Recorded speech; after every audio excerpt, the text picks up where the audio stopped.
Sam Yarnell will be here.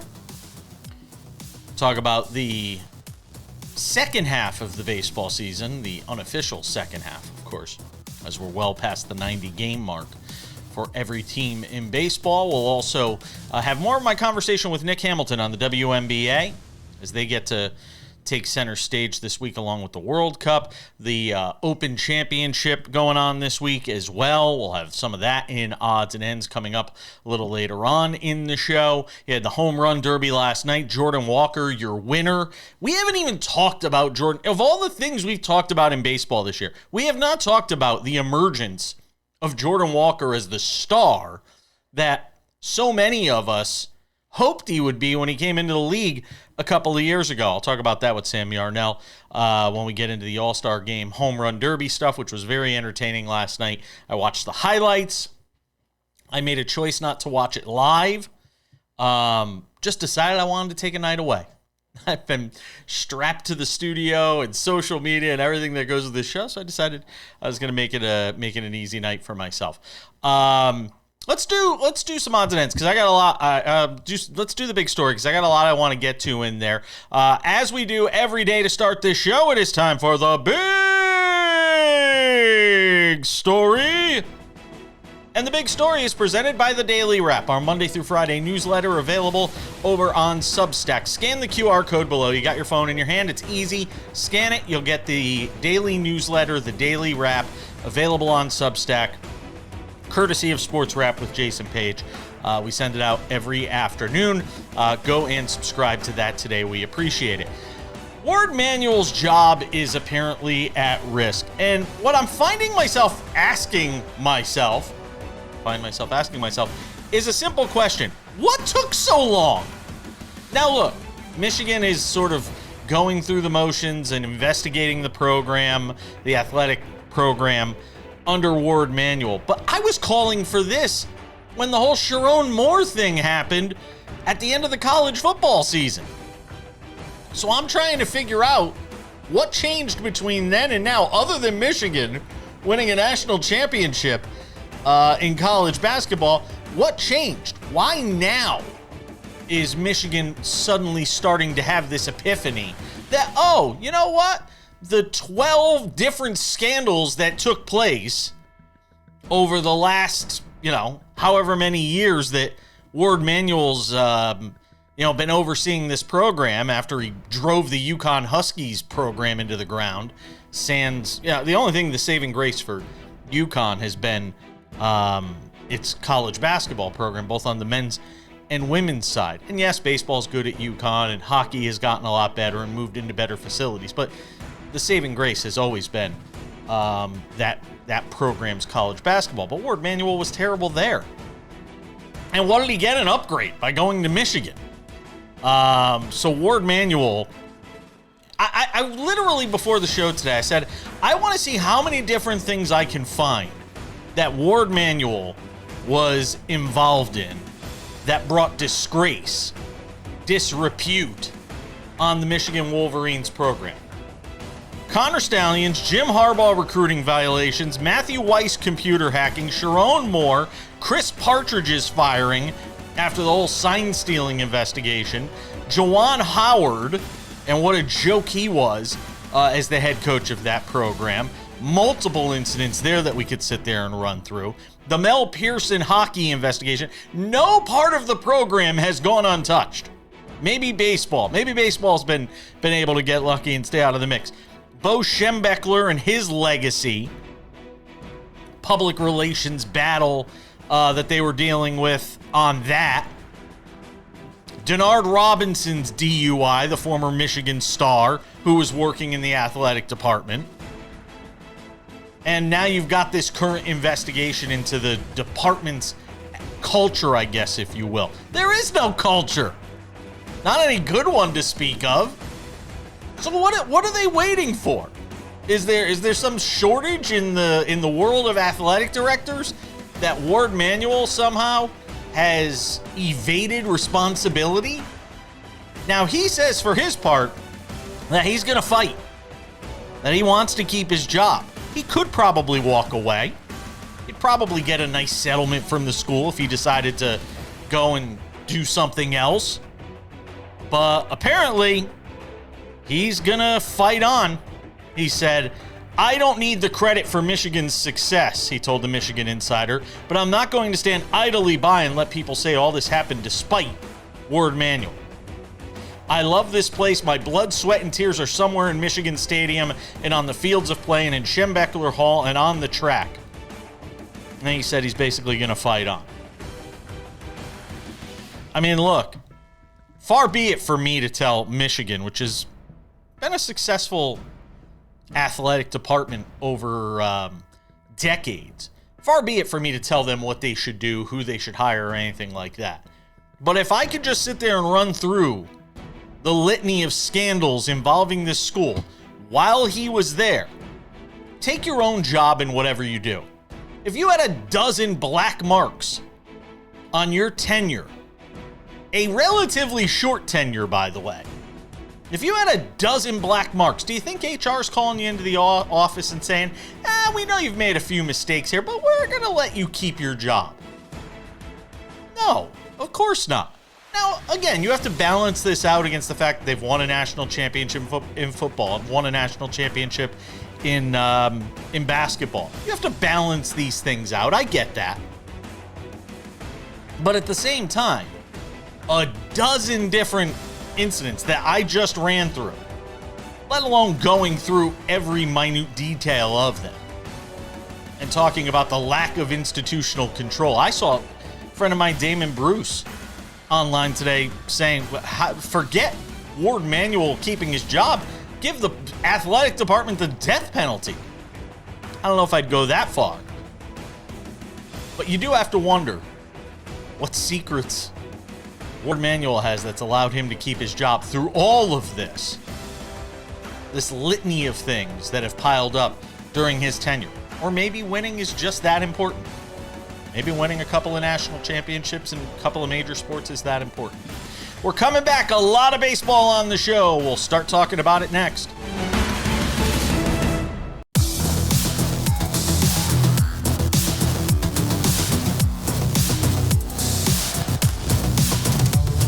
Welcome back to the show. I've had my say in the big story. Slowest week in the history of sports, except the World Cup. See, this year it's different because we get this thing every 4 years called the World Cup. Otherwise, the slowest week of the year. Unless you want to watch Marcelo Hernandez, who I actually enjoy on SNL, host the ESPYs. Sam said he watched the home run derby last night. I watched the highlights because I needed a night. So we did date night at Whole Foods. And that's what you do when you're old. So I didn't watch the home run derby live. I went back and watched some of it over on Netflix. Can I just say this? And I know I'm probably a minority in this category. I actually like the broadcast version of Barry Bonds. Couldn't stand him as a player. Couldn't stand him, the way he dealt with the media. It's so funny, these guys that hate dealing with the media, the Bill Belichicks of the world, the Barry Bonds. Now, you put them in front of a microphone, you give them a camera, and all of a sudden they're like, okay. We are not putting Bill Belichick and Barry Bonds in the same category, Jason. No, but if you watch, hold on. If you watch Belichick, he is a much different person when he was on Pat McAfee. There was some pretty funny stuff when he's on with Pat McAfee. There is, but everything that Bill Belichick is compared to what he was during his playing days or during his coaching days, I guess in Belichick's case, Barry Bonds is like tenfold that. Like Barry Bonds, to your original point, right? Like I would actually tune in to watch Barry Bonds. Like not only is, the voice just sounds so good behind the microphone, and I think it always will. It's something about the smoothness of his voice. It always has sounded good behind a microphone, even when he was mean to the media, and I think it always will. But beyond that, right, beyond the simple acoustics of it all, Barry Bonds was actually offering like very valuable insight. And as someone, I guess, who spent as long of my life playing baseball as I did, that's what I look for in a broadcaster, someone who's also in media, right? I get very fed up with broadcasters who don't do exactly what Barry Bonds was doing last night. Not only breaking down, the physicality of the swing, the mentality of the hitters, the timing of it all, how it all takes different effects on players. I thought Barry Bonds did a great job. I thought Pujols did a great job. I thought Anthony Rizzo did a great job. Netflix did an incredible job with the production. End to end.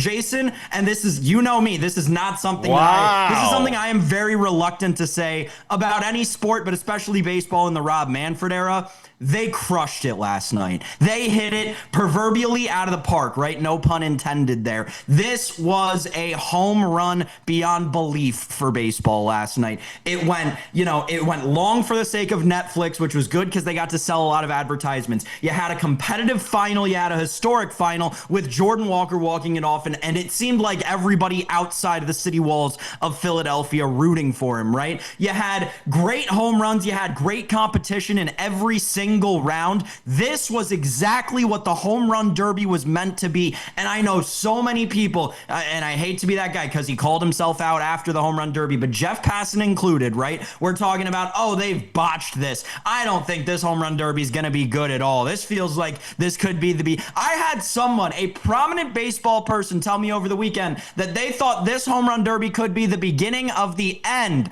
of the home run derby. Guess what? You blew that one. It's certainly not. This was incredible for baseball. It was a great day. I could not be happier with how the home run derby turned out yesterday. Wow. Wax on, wax on. Jordan Walker. Can we just say this? We've been doing this show the entire season. We have not said Jordan Walker's name once in a single segment this entire baseball season. He's just quietly having, an MVP caliber season. He's hitting .294. He's got 22 home runs, 74 RBIs. I actually saw this the other day before the home run derby when they were going through some of the stuff. I was watching MLB Network, and they were going through some of the numbers. And this was a top flight prospect at one time for this organization. And now all of a sudden, he is showing up in a big way. And part of the reason why the St. Louis Cardinals right now are potentially a playoff team when they were supposed to be one of the worst teams in baseball, Sam.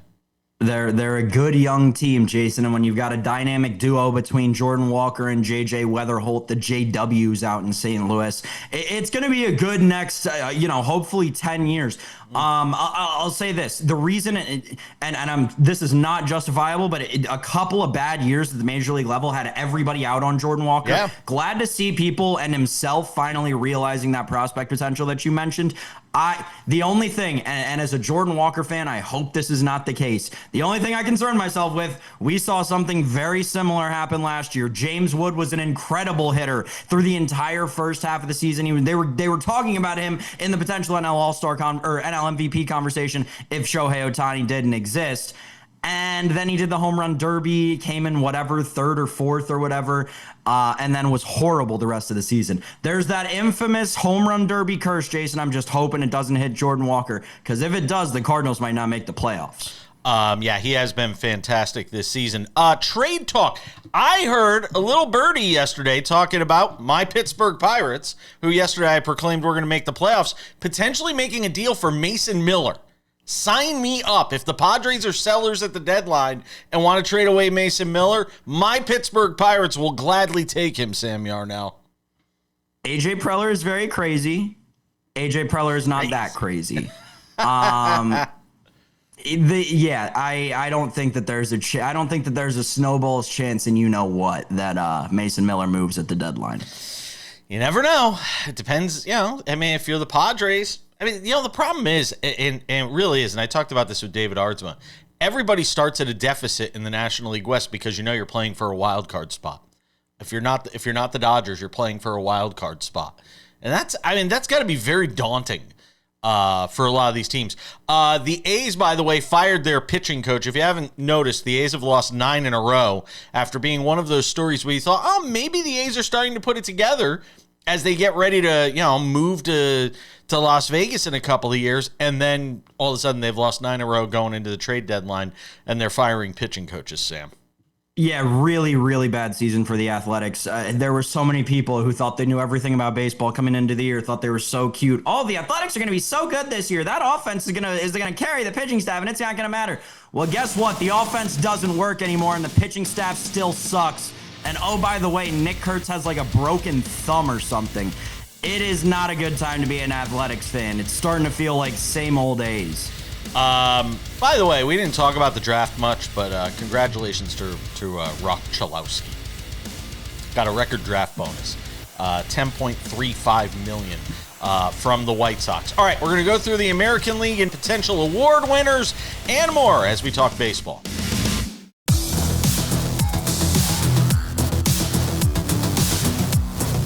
Good to have you with us during the slowest week on the sports calendar, sans the World Cup. We'll have a recap of the first semifinal on tomorrow's show. David Ardsma will be here to talk baseball. I think Kurt Heelan will be here to talk basketball. He got to see some excellent hoops here in Las Vegas with the Summer League. You all right over there, Sam? I didn't turn your camera on because I didn't know what you had going on over there. You all right? You okay? Okay. Yeah. Okay. Just making sure. Saw you bending down. I'm like, did something break? Did a cable fall out or something like that? I'm like, oh. Nope. Okay, we're good. All right. So I wanted to. I previewed this and teased this a little bit on yesterday's show, with it being the All-Star break and us having a little more time to flush things out and talk about some things. I wanted to go through the American League and National League. Now that we have the first, 90 games in the rearview mirror, and kind of talk about where we think some of these division races, some of these award winners potentially in each league are going to fall. So, Sam, we'll begin it in the American League. You mentioned yesterday you didn't think the Rangers were going to come out of the AL West. Who do you think is going to come out of the AL West? That's a hard question. I don't know. Feels like it could be a toss-up at this point between Seattle and Houston, just because of how well that Houston's playing. I'll tell you this, Jason, I would probably go with Seattle right now. If I were a betting man, which indeed I am, I'd probably go with Seattle right now. But again, yeah, all that subject to change. It just feels like Texas is not going to get in it this year.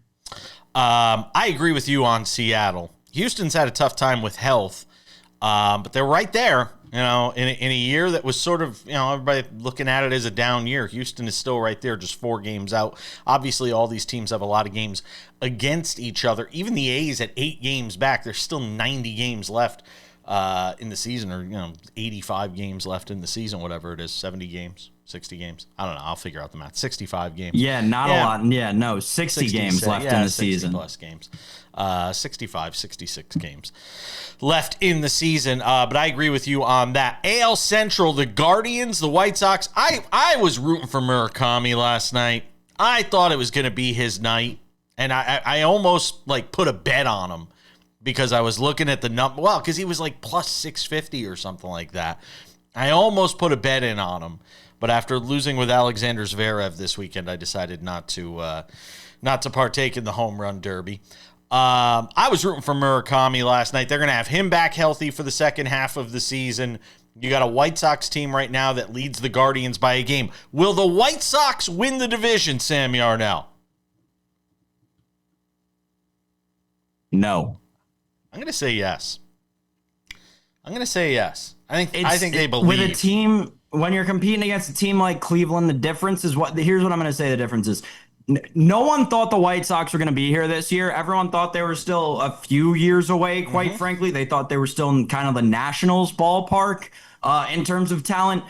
The Guardians have done this before as recently as last year. It didn't go too well. But The Guardians have done this before. They've been in a late season. They've made a late season push to get the division. They've made a late season push for better playoff seeding. Just give me the Guardians based on the fact that they have kind of done this before. They've made that last 60 games, let's put our nose to the grindstone and win a bunch of ball games to get that division title. Don't forget about Minnesota, just 4 back on the loss side right now in that AL Central. American League East, the Rays lead the Yankees by 3 games at the All-Star break, 4 in the loss column.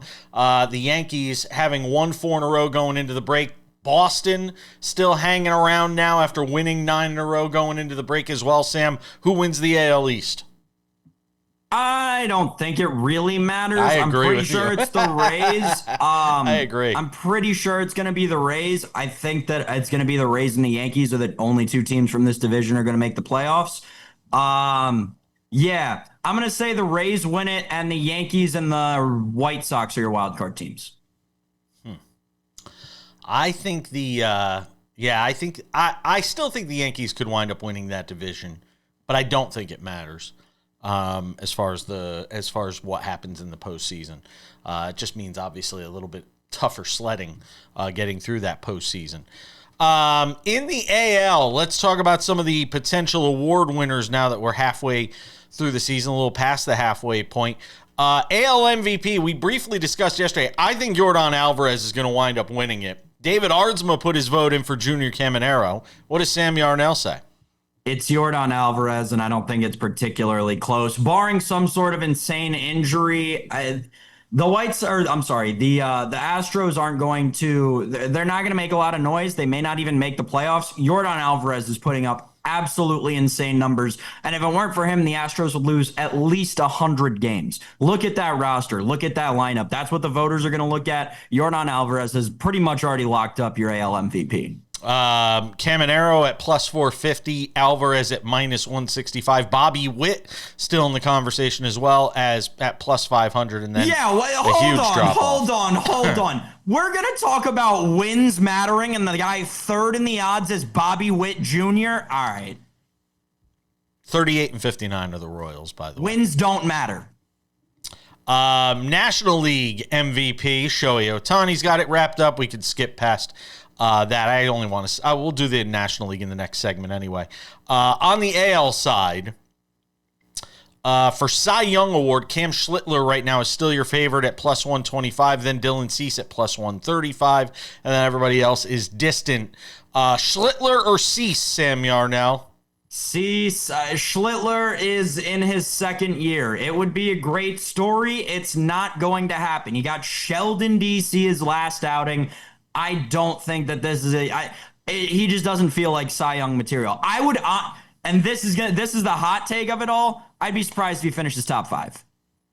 Wow. That is very hot take-ish, even though we're not doing Hot Take Tuesday today, because there's nothing going on. So there you go for Cy Young Award. Rookie of the Year in the American League, McGonigal or Murakami, Sam Yarnell?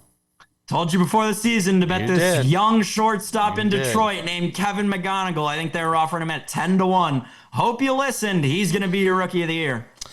Yeah, if Murakami didn't get injured, it would have been Murakami. I mean, that's essentially what's been the difference here is he missed a huge chunk of time. And he's still got a lot of time left in the season. I don't know if we've ever had a Rookie of the Year at 250 strikeouts. Yeah. I'd have to think about that. Now I'm going to go look. We're coming back. We'll get into the National League side of things as we continue on this Tuesday edition of Sports Wrap. Don't go anywhere.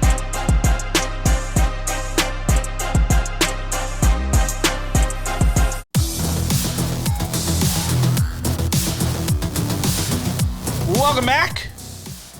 More of my conversation with Nick Hamilton from Nightcast Media on the WNBA yesterday. You may have seen the headlines about Paige Beckers. Well, interestingly, our friend Nick Hamilton was saying the same thing on yesterday's show. We'll let you hear that because we only played part of that conversation on the WNBA yesterday. And I told you we would talk WNBA this week with baseball being off for the week outside of the Home Run Derby and the All-Star game. That's coming up in about 10 minutes. Sam Yarnell, let's talk about the National League now and run through some of these divisions and sort of where we are at this stage in the season. When we talk about the National League right now, in the AL East, it's the Atlanta Braves at 55-40. The Phillies were left for dead after the first month of the season, and Don Mattingly has helped them sort of rise from the grave, and guys are starting to play to the back of their baseball cards a little bit more. And the Phillies are 54-43, just 3 games back on the loss side. And don't count out the Miami Marlins, who had an insane month of June and are still playing well even into July. As a matter of fact, have lost 3 in a row going into the into the All-Star break. I'll get my brain screwed on straight. So the Marlins are 5 back of the Braves, certainly in the wild card picture. Who wins the AL East, Sam Yarnell? It's a tough one. I still think it's Atlanta. Yeah, probably. Would not be surprised if there are 3 NL East teams in the playoffs. I legitimately would not be surprised if there are 3. And I'm not saying specifically that's going to be Atlanta, Philadelphia, and Miami, but probably, right? I would not be shocked at all if there are 3 NL East teams in the playoffs. Who's going to win it? Kind of like the AL East, right? Doesn't really matter. Don't think the winner's going to contend for the 1 seed. I thought there could be a chance at that kind of before the season, or not even before the season, like a month and a half ago. But the Braves have been, obviously, the Acuna Jr. Injury has been killing them. It's a tough one. I go with the Braves. Wouldn't be surprised if it's the Phillies. I think that there are going to be 3 teams from this division in the playoffs. Yeah, I'll still go with 2 teams going to the playoffs out of here, because the NL Central, which we'll get to here in a second, is not chopped liver. The Cubs are 54-42, despite having the second best record in that division. The Brewers 59-37. Sam Yarnell, they have been really one of the surprises this year, because I don't know if anybody expected this from a team that was sort of retooling and massaging the roster a little bit. I don't think anybody was expecting 59-37 through the first 96 games. Yeah, but when are people going to start expecting it? Because this is all the Milwaukee Brewers do. Kind of like the Rays. It's kind of like the Rays. I mean, every year they figure out a way to put together a team that wins, 90 games. And you're sitting there going, I don't know how, but they do. The Milwaukee Brewers are the Rays of the National League. Now, that is a genius statement. If only someone years ago would have said that on this very show. Oh, wait, I did.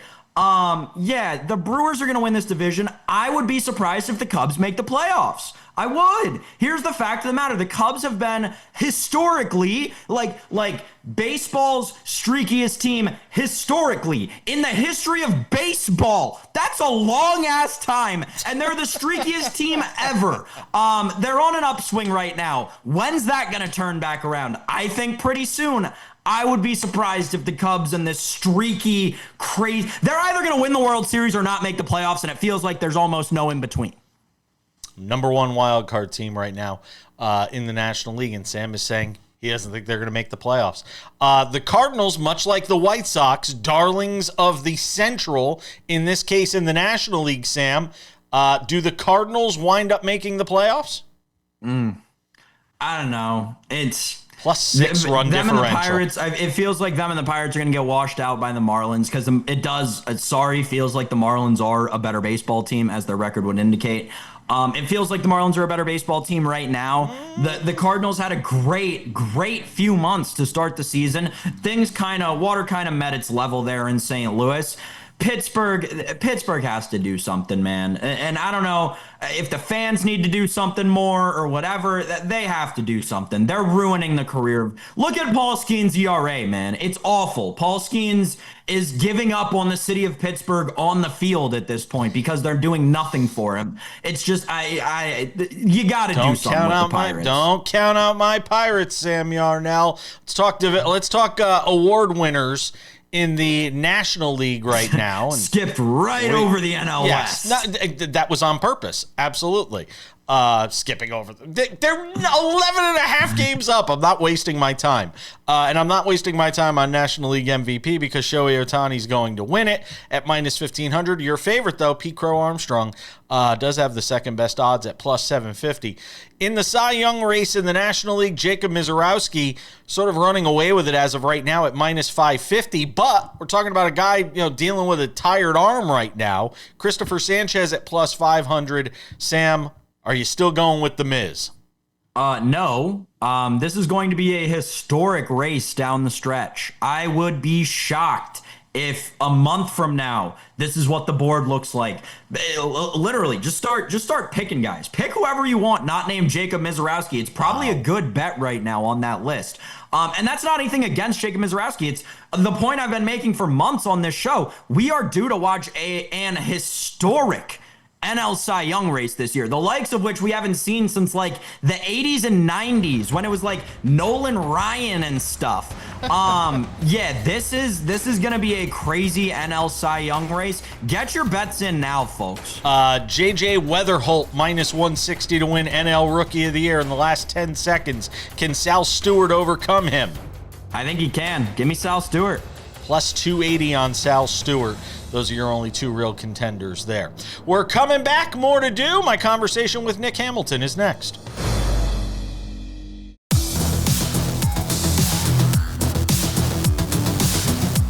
We talked WNBA on the show yesterday with Nick Hamilton of Nightcast Media. Covers the league. Based in Southern California. Got into a whole host of WNBA items with him. But there was so much to talk about that we just kept talking, which means we have more conversation to get to from around the league, including Cathy Engelbert. And what I wanted to start with, which was the Dallas Wings and Paige Beckers and this franchise that feels like it might be on the precipice of doing something really big as we approach that midway point of the season. And listen, they're going to be, if they continue this up and they got a weak schedule in the second half too, which means they should be able to feast and get themselves a pretty high seed. Yeah, and also they got to stay healthy. If they stay healthy and they continue that same momentum, they're going to be scary, dangerous. I'm not saying they're going to go all the way to the WNBA finals, but they're going to be scary, dangerous, and they're going to be very challenging. You're not just going to roll over on them and think you're going to push them away. Go ahead. Sorry. The most disappointing thing, like I said, happened in the Los Angeles Sparks because we saw how talented this group was coming into the season and the moves that they made and the question mark moves that they made, especially getting rid of Rakia Jackson for Ariel Atkins and basically a bag of Doritos and a bottle of Coca-Cola. Let me ask you something to go back to the Cathy Engelbert stuff. Sure. With Dan Patrick. And more on the Engelbert side. If I could sit you in a room with her, what would be the first question that you'd really want her to answer right now that would either put your mind at ease or give you some sense of the direction of this league under her leadership? Wow, you said one. That's Well, I mean, look, you're more than welcome to throw out a few, but I want to get a sense for what the most pressing thing to you is right now. Well, allow me to say this. I've met and talked with Cathy Engelbert over the time that she's been commissioner. She's been nothing but respectful and nice to me. So I have nothing personal against Cathy Engelbert as a person, at least the interactions that I have had. However, the job that she has done as far as being able to speak out on certain things, obviously there's been a lot of racial epithets and racism and misogyny that have gone on, especially in the wake of the Alyssa Thomas and Caitlin Clark fiasco, and how she's come out and absolutely said nothing at the time when it was supposed to be somebody saying something. And when Stephanie White, the head coach of the Indiana Fever, whose player, quote unquote, was as they like to label her, victimized, she said way more than what the commissioner had to say. And the commissioner came on after the fact. That's not a good look. When you want the players to entrust you with not only their safety, but making sure that they're going to be well taken care of in that particular manner, because I don't care if you don't like Alyssa Thomas. I don't care if you think she's a dirty player. I personally don't. But if you think she is, death threats and racism have no place against players in the WNBA. I don't care what their background is, racially, sexually, I don't give a care what it is. There's no cause for that. And for you not to come out and take a strong stance against that, I think that spoke volumes to the players, which they have already been complaining about her even during the CBA negotiations. And then the other thing I would want to ask her is the lack of black women head coaches in this league that's a 70+% black women's league, and the fact that is the league paying attention to that? What steps are the league taking to ensure to have an opportunity for black women to become head coaches? Because you currently have some assistants, obviously Brianna January in Indiana, you have Christy Tolliver with the Phoenix Mercury. But then where's everybody else? Where are the Lisa Leslies of the world? Where are the Teresa Weatherspoons of the world? Where are the Lindsey Hardings, who's currently the assistant coach for the Los Angeles Lakers, who played in this league?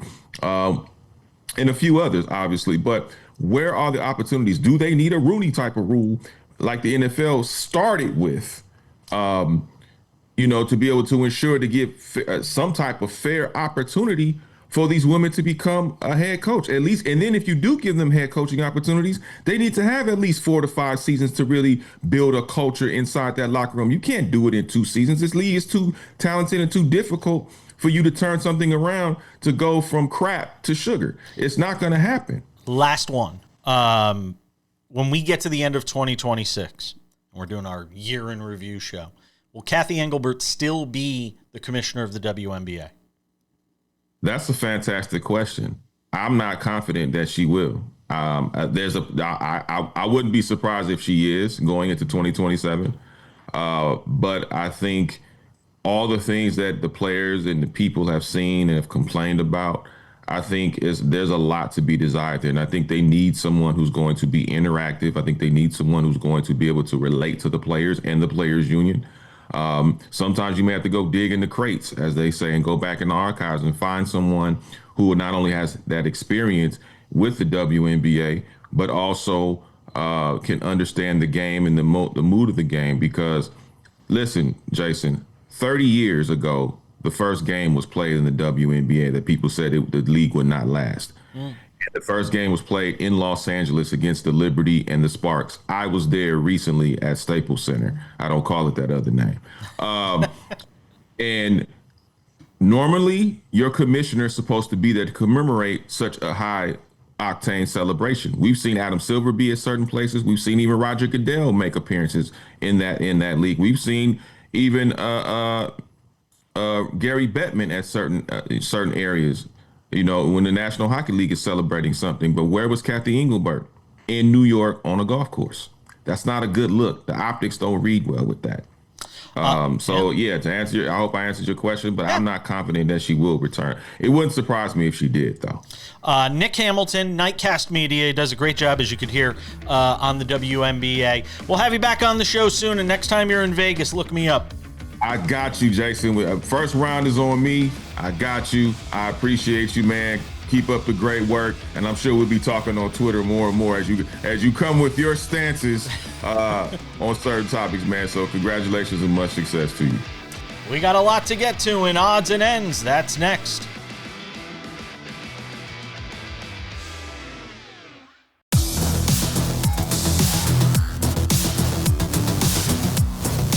Just about time to put the wraps on this baby for a Tuesday. Tomorrow on the show, David Ardsma will be here, former big league reliever and closer, as SportsWrap goes inside baseball. Probably Kurt Heelan of Pro Basketball Talk at NBCSports.com. We'll get into it with him, I think.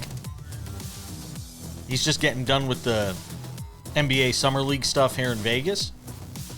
See if we can get an update on what's going on with LeBron. When's the next version of the decision coming out? We'll wait and see on that. Looking forward to that conversation, a whole bunch more. Also the Open Championship, which we'll talk about in just a moment here in Odds and Ends.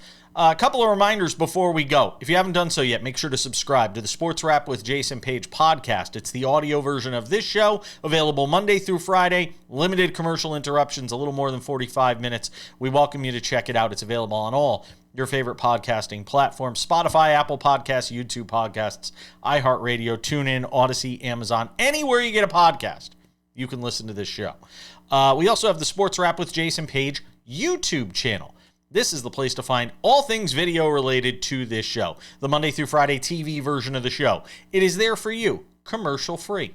We welcome you to check it out. 45 minutes there every day. We also have SportsWrap Originals, Extended Conversations, SportsWrap Shorts, and more, all available on the SportsWrap with Jason Page YouTube channel. SportsWrap Shorts also available on our TikTok, SportsWrap Jason Page, also available on our Instagram by that same name. Hey, the SportsWrap with Jason Page website is live. Go and check it out. Everything I just talked about, from the podcast to the SportsWrap with Jason Page YouTube channel, all those things are available in one place, the SportsWrap website. SportsWrap with Jason Page website can be found at sportswrap.tv. That's sportswrap.tv. You can find affiliate information. You can contact the show. You could send me an email right through there. We have a form, and you can send me a note no matter what it says. Trust me, I read them all. Without any further delay, on this Tuesday edition of the show, there's only one thing left to do, and that is odds and ends. Odds and ends. Congratulations, Macklin Celebrini, youngest man to ever grace the cover of EA Sports NHL 27. Hopefully, that does not come with a curse of any kind like it has for people in the NFL. Macklin Celebrini, I think he's 23 years old, star with the Sharks, one of the real bright young stars of the NHL. It's kind of a shame, and I say this as somebody who lives on the West Coast or in the Pacific time zone. It's kind of a shame he plays in San Jose because a lot of people don't see his games. And that's a shame because he is one of the really, truly special talents in the NHL. So congratulations to Macklin Celebrini in the middle of trying to get a contract situation worked out with the Sharks as well. Odds and ends. We did not even touch this story on Monday or Tuesday. And that's because, I mean, look, if Dan Le Batard wants to talk about it, he's in the belly of the beast based in Miami and knows that Heat organization well. He's probably got something far more bright, far more intelligent to say about it than I do, other than the fact that we know Bam Adebayo apparently slugged Tyler Hero. There was some sort of physical altercation between the two of them out at the NBA Summer League in Las Vegas, where both of them were. Hero, obviously a former teammate of Adebayo, traded to the Milwaukee Bucks. Then he put some things out there that apparently Adebayo wasn't very happy about, confronted him about it. For his part, Hero is just saying, I want to move on. It's all about Milwaukee for me. He's happy to be going back home. That's where he's from. He said, if I'm not playing in Miami, the only other place I'd like to play, or the second most popular place that I'd like to play, is Milwaukee. I don't know if I believe that. The Bucks aren't going to be very good this year, so we'll see how much he enjoys Milwaukee in January when that team is 10 games under 500. But we'll wait and see. Who knows? Maybe they'll deal him away and he'll wind up somewhere else at some point. Odds and ends. Open Championship this week at Royal Birkdale, where Scotty Scheffler somehow is a favorite. I don't know. Maybe he isn't. Him and Rory McIlroy were sort of 1A and 1B when you look at the odds for the Open Championship this week. I'll actually look this up live on the show.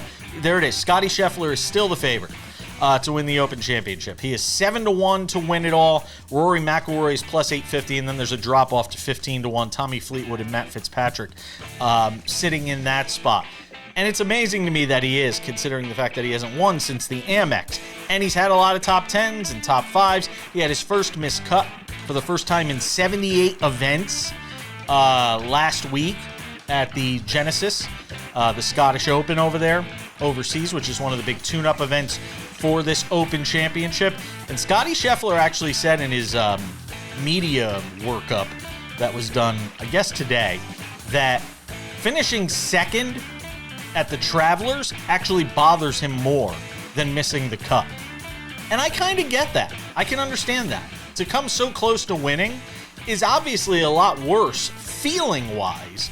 Even though there's disappointment that comes with missing the cut, I can actually understand Scotty Scheffler saying that finishing runner-up at the Travelers was more upsetting to him than actually missing the cut.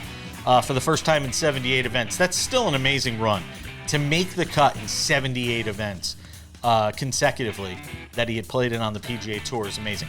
I will not pick him to win. I will go with Rory McIlroy. I know it's not a very glitzy, glamorous pick, and I just spoiled part of what we'll talk about on tomorrow's show. But I'll go with Rory to win the Open Championship. I think Scottie Scheffler's going to have to wait at least another week before he wins another title. That's going to do it for us on this Tuesday edition of the show. Thank you to my friend Nick Hamilton, who we had talked to yesterday and had used that today on the show. Also, thanks to Sam Yarnell. All of you at home for watching. And no matter what you're saying about me on social media, I still love you there too. I'm Jason Page. We'll see you next time on Sports Wrap.